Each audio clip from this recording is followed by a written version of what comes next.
Across the globe, researchers are searching for treatments to deal with COVID-19. The virus is linked to life-threatening lung damage. Some of that research, though, is happening here in the East. WNCT's Ariana Kraft joins us now live in Greenville. Ariana, who was part of this testing effort.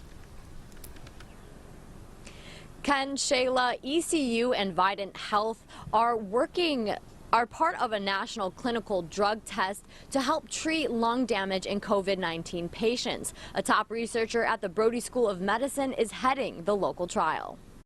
We're in this for the long haul.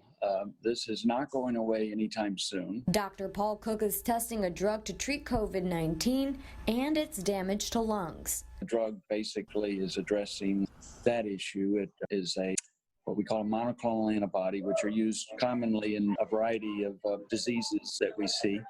And it attacks this molecule called angiopoietin-2.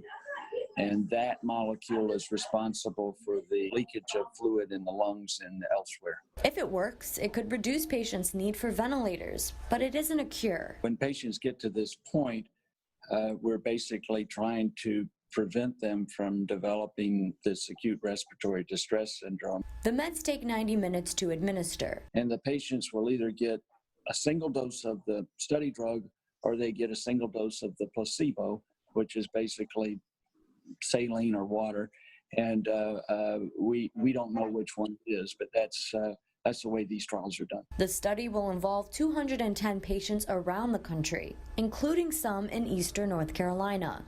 Cook knows people might hesitate to be part of the drug trials, but the study could help feature patients. There's absolutely not a single medication that is approved to treat COVID. And so because of that, we have to do these trials in order to understand which drugs might work and which drugs might not work.